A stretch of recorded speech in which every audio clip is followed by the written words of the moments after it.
Bien, ya lo hemos comentado durante el programa, parlamentarios de oposición cuestionaron la reforma al sistema de salud presentada ayer por el presidente Sebastián Piñera. Entre algunos de los temas sostienen que la iniciativa no garantiza una baja en los precios de los planes de la ISAPRE y que de hecho se enfoca más bien en el sector privado que en el sistema de salud público. Para profundizar en este tema nos acompaña el senador del PPD, Guido Girardi. Senador, gracias por acompañarnos. Hola, ¿cómo están? Bien, pues a ver, ya hay críticas con respecto a esta reforma y estaba escuchando algunas declaraciones que ha hecho en las últimas horas con el senador, con otros senadores también, que decían es peor que lo que hay hoy. ¿Por qué es peor que lo que hay hoy, considerando que en varios de los temas de FONASA y SAPRES, uno desde afuera entendería que hay consenso? A ver, yo creo que lo importante es que estemos discutiendo este tema. Y nosotros hacemos críticas constructivas, no destructivas, porque queremos que esto mejore. No queremos que se repita lo que ocurrió por ahí por el año 2004, donde en el contexto de la reforma al auge se hizo una reforma al sistema ISAPRE. Yo fui uno de los dos parlamentarios que votamos en contra porque dijimos no le toca un pelo la cola a la ISAPRE y así fue. No queremos más reformas convencionales. Usted sostuvo que se mantenían los privilegios de la ISAPRE. Bueno, la ISAPRE es un negocio indecente, en realidad. ¿Por qué? Porque tiene a cargo la salud de sus afiliados privados que depositan en ellos su confianza. Lo más querido que uno tiene es la salud de las personas que son afiliados, de sus parejas, sus hijos o hijas. Y las ISAPRE sistemáticamente violan esa confianza. Primero porque no te ofrecen un seguro de verdad. Las coberturas de la ISAPRE para la mayoría de las personas son bajísimas. Es decir, tú estás pagando tu 7%, pagas un adicional todos los meses, pero cuando tienes un problema de salud grave, que es cuando realmente necesitas la ISAPRE y vas a una clínica, se aplica el seguro, imagínate que la clínica te dice, mire, le cobramos 10 millones y la ISAPRE solo le va a pagar la mitad. O tú te vas a tomar un escáner, bueno, ¿y dónde está la ISAPRE? Tú tienes que pagar el 60% del costo real. Además, han tenido prácticas que son, de mi punto de vista, atentatorias a los derechos humanos y a los principios de la salud, al juramento hipocrático, que no querer atender enfermos, o discriminar a la mujer, o discriminar a los niños. Entonces, primero, esta reforma plantea un plan universal de salud que tiene un problema, que es muy acotado. ¿Qué quiere decir que el plan sea acotado? Que las coberturas o las enfermedades que van a tener coberturas son muy pocas. Entonces, tendría que usar coberturas complementarias para llegar a una... ¿Dónde va a ser el negocio el ISAPRE? Va a ser el negocio a través de aquello que no está cubierto en el plan, que es el plan regulado, y van a haber planes complementarios que tú vas a tener que pagar del bolsillo para aquellas cosas que no están en el plan de salud universal. Pero en ese punto, senador, perdón, para quedarme en ese punto que creo que es bien relevante, actualmente hay 54.000 planes de salud, efectivos son alrededor de 6.000, un poquito más. Yo he escuchado a varios expertos que dicen quizás la única forma de poder homogeneizar esto es justamente poniendo una referencia. No, si estamos de acuerdo con el plan de salud universal, si ese no es el problema. Ese está bien. Está bien la idea, pero cuando tú lo restringes mucho y dejas la mayoría de las enfermedades o muchas enfermedades fuera del plan, ¿qué va a pasar con aquellas que no están en el plan? Podría ser muy básico el plan. Es muy básico, es acotado, y por lo tanto, ¿qué va a pasar? ¿Van a mantener el negocio de la ISAPRE? ¿Dónde van a hacer negocio? Lo van a hacer en los planes complementarios que tú vas a tener que tomar para aquellas cosas que no están en el plan de salud universal. Lo segundo, no se terminan las discriminaciones, se elimina la de la mujer, que es un avance que hemos luchado mucho tiempo, que además el propio Tribunal Constitucional señaló que era ilegal. Durante décadas le cobraron hasta un 300, 400% más a una mujer por el solo hecho de estar en edad fértil. Pero mantienen la discriminación a los niños, la discriminación por edad, la discriminación a los adultos mayores, y además pueden cobrar más en función de las personas que están enfermas. Pero por el tema de edad y de riesgo, que obviamente no fue como se debería haber hecho, estamos claros, con la circular, la última circular, digo yo, la Superintendencia de Salud, de hecho, el próximo año, ya por el tema de los niños, va a cambiar esto. Bueno, pero hoy día tenemos que hacer una ley, y acuérdate que nosotros lo exigimos el año pasado, que se regulara esta situación de las mujeres, los niños y los adultos mayores. Se hizo una circular, luego la superintendencia la retrotrajo y después la volvió a hacer. ¿Sí? Parecía los tres chiflados esto, ¿te das cuenta? Entonces, y salió el superintendente producto de esta situación, que yo creo que no es culpa de él, yo creo que es la falta de voluntad de ir a regular efectivamente a las ISAPRE. Ahora voy al punto, finalmente se corrige a juicio del gobierno y la Superintendencia de Salud, y por eso uno entendería que si dice por qué no hay discriminación de edad también en estos proyectos, es porque se va por un tema más bien de la circular. Pero ¿por qué es interesante esto? Porque finalmente nosotros en el Senado tenemos mayoría, y lo que nosotros vamos a tratar de corregir aquellos aspectos que consideramos que son insuficientes.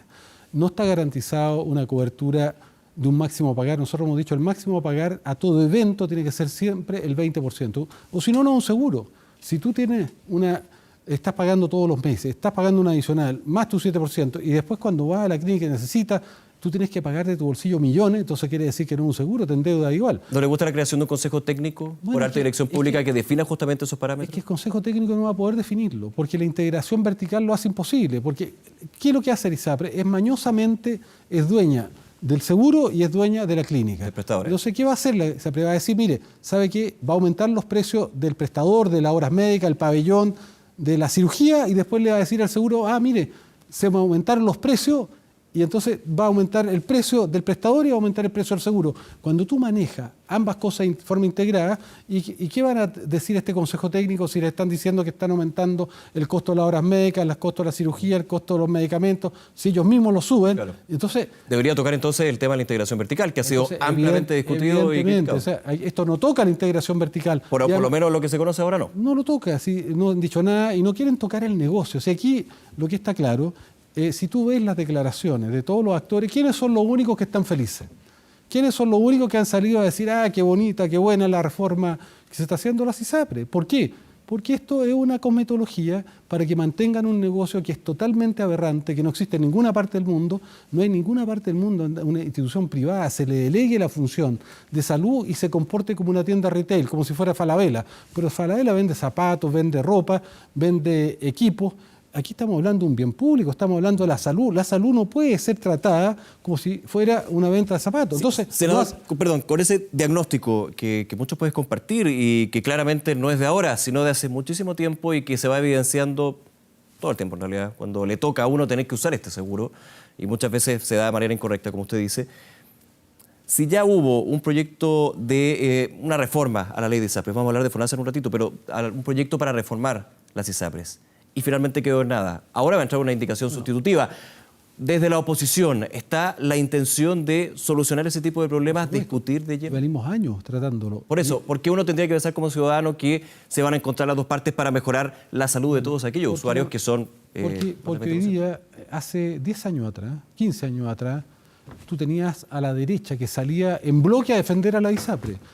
Han abusado tanto que yo no creo que haya ningún senador de derecha que tenga la disposición a salir como hacían antes a defender públicamente a la ISAPRE. Y por lo menos en nuestra comisión yo puedo decir que el senador Francisco Chaguán ha estado en una postura muy firme con nosotros. Yo espero que la mantenga y no tengo por qué dudar que la va a mantener. Por lo menos yo quiero decir que para esta situación yo creo que podemos construir mayoría para un sistema decente. Además, quiero recordar que ahora se va a agregar una nueva carga a las personas. Van a tener que pagar su 7%, pero ahora las licencias médicas se van a pagar aparte. Sí. Antes, la ISAPRE tenían que financiar la licencia médica con el 7%, pero cada vez se traslada más la responsabilidad de financiar la salud a las personas. Ahora las personas tienen que pagar su 7%, más un adicional, porque ningún plan de ISAPRE cuesta solo 7%, cuando tú tienes 3 hijos, pareja. Entonces ahora más encima van a tener que agregar hasta un 2% para la licencia médica. Es decir, se sigue aumentando, se traspasa el financiamiento al bolsillo de las personas. ¿Y cuál es el problema? La salud, cuando es un derecho, es el Estado que financia y no es el bolsillo de las personas que financia. Y por eso que la ISAPRE no existe ni en Francia, ni en Italia, ni en Alemania, ni en Inglaterra. No existen nomás, porque allá la salud es un derecho. A ver, pero en un hecho concreto, con todo ese diagnóstico también, senador, la gente que está en ISAPRE cuando dice, bueno, pero tiene FONASA, no se cambia FONASA, se mantiene el ISAPRE. Es que es evidente, cuando tú tienes un sistema de salud público, que además, aquí, ¿cuál es la trampa? La prioridad debiera ser aquel sistema que atiende el 80% de los chilenos que tienen más carga de enfermedad.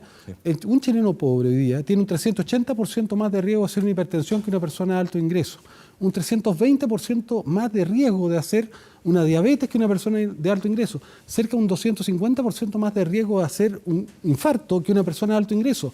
Es decir, los más pobres tienen mayor carga de enfermedad, tienen menos posibilidad de financiar del bolsillo y tienen un sistema que es una vergüenza. Hoy día el FONASA, ¿qué le pasa al FONASA? No tiene especialista, no tiene médico y tiene poquísimos recursos. Y incluso para que le den un medicamento a una paciente en el Sotero del Río, una persona de 80 años quiere esperar 5 horas. Ahora, pero al parecer, del color que sea, gobierno que sea, se ha hecho poco para que FONASA pueda de alguna manera llegar a competir, tener músculo para ser una opción viable con la ISAPRE y finalmente ese es el meollo del asunto. Se ha hecho muy poco, hablábamos con el ministro Blumel y señalaba, bueno, pero si no se ha hecho nada, no se hizo nada durante el gobierno de Michelle Bachelet, nada en el sentido de la reforma estructural que se plantea desde el gobierno de Piñera. Pero eso no es una excusa, porque yo creo que ya no se puede mantener una situación que es inmoral, que es cierto, tampoco se hizo antes, pero ya no hay posibilidad de seguir postergándola. ¿Y qué es lo que hace esta propuesta del gobierno? No toca nada al FONASA desde el punto de vista de darle más recursos, de recuperar los especialistas, pero los pocos recursos que tiene el sistema público se los empieza a traspasar a las clínicas privadas. ¿Y qué va a pasar? Por derivar lo que comentamos. Sí, es mira, si este es un negocio para las clínicas, ¿por qué? Claro, como el argumento es que no hay especialistas, entonces le vamos a comprar a la clínica alemana, a las Condes, a todas las clínicas. Pero el usuario de FONASA lo agradecería, ser atendido en una clínica. Sí, pero ¿sabe lo que pasa en el corto plazo o en el mediano plazo? ¿Qué es lo que pasa? Lo que hay hoy día. Las clínicas se llevan a los especialistas que están en el sistema público, porque en Chile ninguna clínica privada forma recursos humanos, ni médicos, ni especialistas, ni matrones, ni enfermeras. La forma todo el sistema público. Si tú destruyes el sistema público, si Chile tiene buenos indicadores de salud, no es por la hotelería, no es por el equipamiento, porque tuvo un maravilloso recurso humano en general, muy bien formado con universidades públicas y privadas, pero que se formaron en hospitales públicos. Si yo me llevo los especialistas a los hospitales públicos, no solamente no voy a tener cómo tratar a las personas, y además voy a tener que pagar 3, 4 veces lo que me costaría hacerlo en el sistema público, sino ¿quién va a formar? ¿Quién va a ser el maestro que va a enseñarle cirugía a los nuevos médicos si ya no van a estar en el sistema público? Por ejemplo, el Argarán no tiene ningún médico experto en cirugía plástica, no solo para atender, sino para formar nuevas generaciones. Yo creo que aquí el problema de esta reforma, que pone el énfasis no en recuperar el sistema público para que las personas tengan un sistema público en todo Chile, además las clínicas privadas no están en todo el país, tan solo en Santiago. Tú hay lugares, si tú vas a Aysén y te enfermas, tu único lugar de atención. Entonces, si tú debilitas el sistema público y los pocos recursos, o en vez de tener más recursos para el sistema público, para tener especialistas, para tener atención primaria, para que hayan pediatras en la atención primaria, para que hayan ginecólogos, para que hayan oftalmólogos, pero en la atención primaria, en vez de hacer eso, los pocos recursos que tú tienes, dices, mire, con la excusa que no tiene un sistema, como tú dices, público, debilitado, atrófico, sin músculo, entonces le voy a traspasar estos recursos a las clínicas privadas. Entonces, a su juicio, senador, perdón, para resumirlo, esta reforma, que sería la gran crítica de su parte, por lo que entiendo en sus palabras, es que debilita a FONASA, pero debilita el sistema público. Si los pocos recursos que tiene, en vez de inyectarlo, en vez de mejorar el sistema público, tú se los quitas al sistema público para ir a comprarle a privado, ¿de qué estamos hablando? Y con ese postulado, y yendo ya a lo que va a ser el trámite legislativo, adelantándome un poco de todas maneras, votación en general, ¿usted votaría en contra? Es que yo creo que más allá... Primero, todavía no conociendo el proyecto, obviamente. Primero, aquí hay una isaprización del sistema público, lo que es malo. O sea, ya tenemos que el sistema público está desfinanciado, pero lo que no es razonable es que traigamos los problemas al ISAPRE del sistema público, que tú tengas una cantidad de salud en función del tamaño del bolsillo. La salud sí es un derecho y no un bien privado, o no una mercancía como es para el oficialismo o para la mayoría del oficialismo, se tiene que dar en función de tu necesidad, no en función de tu tamaño de bolsillo. No es posible que tú digas, mira, es que yo tengo un hijo o un ser querido, por ejemplo, que tiene un cáncer de esófago, no está en el auge, se jodió nomás, se jodió y no hay recursos. O mire, yo tengo que aplicar esta quimioterapia que vale $1.000.000 mensuales, y si la persona no tiene recursos se muere nomás. Claro, entonces entendiendo el diagnóstico, y que no es solamente usted el único que lo hizo, la oposición, hay varios que han salido... Es el Colegio Médico, es la Escuela de Salud Pública de la Universidad de Chile, es la mayor parte de nuestros... ¿Usted votaría en contra de la idea de legislar? A ver, primero, la indicación sustitutiva del Senado para ISAPRE no requiere de idea de legislar, porque es un proyecto que ya está, que tú... Y yo, reemplace reactiva lo que es un proyecto. Yo más bien estoy por intentar convencer al gobierno y al presidente Piñera, que yo sé que a lo mejor sus intenciones a lo mejor son verdaderas, son altruistas en el sentido de que quieren, pero el camino es cerrado. Eso no se está haciendo en ninguna parte del mundo. ¿Usted cree que están cooptados por la ISAPRE? Yo creo que es tan fuerte la ideología del neoliberalismo y de privatizarlo todo, que no creo que sea incluso... Esto favorece a las clínicas, el negocio de las clínicas, y deberían estar muy contentas junto con la ISAPRE. Pero aquí hay una cosa más ideológica, que ellos no creen que la salud, que la educación sean bienes públicos, y creen que son bienes privados, como si usted fuera a comprar calcetín o cualquier cosa, como si fueran una suerte de retail. Yo pienso que tenemos que convencerlo, porque en los países del mundo desarrollado, y hablemos de Inglaterra, que tiene un gobierno de derecha, no se le ocurriría jamás hacer lo que está haciendo este gobierno en materia de salud. Jamás ellos transformarían la salud, que allá es un derecho, es un bien público, en un bien privado. Acá incluso se habla de que van a hacer convenio con la farmacia. ¿Qué es lo que hay que hacer? Hay que con los medicamentos, que es lo mismo que hace la ISAPRE. Sí, pero hay que transformar a los medicamentos, como en todas partes del mundo, en un derecho, que se entreguen gratuitos. Porque si tú, una persona, no tiene dinero para comprarse un medicamento, el costo del medicamento del 15% de toda la acción de salud. La persona tiene que ir al consultorio, ir al hospital. Claro. Ahí entramos a lo que es el proyecto de ley de fármacos, que sería otro punto. Por eso yo soy autor de la ley de fármacos 2, que queremos que en Chile las personas tengan genérico. ¿Por qué tú vas a comprar Lipitor a atorvastatina que vale 55.000 pesos cuando hay una genérica bioequivalente que es la misma atorvastatina que vale 1.200 pesos? ¿Y cuál ha sido la apreciación del gobierno con respecto a ese proyecto? Que justamente es una de las grandes patas que tiene el tema de la salud en Chile. Por eso que tenemos que avanzar más. ¿Y qué tiene que hacer el gobierno? El gobierno tiene que hacer que los medicamentos, como ocurre en toda Europa, aprendamos también de las cosas buenas. Estamos en la OCDE, aprendamos las cosas buenas en la OCDE. Los medicamentos son gratuitos. Una persona una receta para un crónico le puede salir a una persona 100.000 pesos mensuales. Terrible. ¿Qué persona lo puede comprar? Yo digo, transformemos eso en un derecho. No puede ser que las personas estén mendigando en Chile para tener salud y que haya prevención. Aquí, ¿dónde está el foco de la prevención? El 70% de los infartos se pueden prevenir, el 70% de las diabetes, el 70% de la hipertensión, la mitad de los cánceres. Cero prevención. Y yo le encargué la salud al Estado o a la ISAPRE para que me protegieran la salud, no solo para que trataran mi enfermedad, sino para que evitaran que yo enferme. Llegar a eso. Porque además ese es el sentido de futuro y por eso yo no estoy por votar en contra de la idea de legislar, pero sí, de verdad, si hay algo que está pendiente en Chile, que no se ha hecho durante muchos años, hay muchas responsabilidades mediante, pero este gobierno lo puede seguir dilatando, es resolver el problema de aquel sistema que va a atender a futuro y que hoy día y en el pasado atendió al 80% y que nos dio los éxitos que hemos tenido en salud.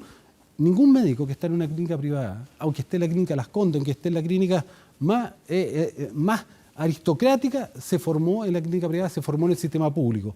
Y tenemos que entender que el no tener especialistas en el sistema público no solamente es gente que no podemos atender y hay que ir a comprarle a los privados mucho más caro, sino que además no va a haber quién va a formar a las futuras generaciones de profesionales de la salud para que atiendan también en las clínicas privadas.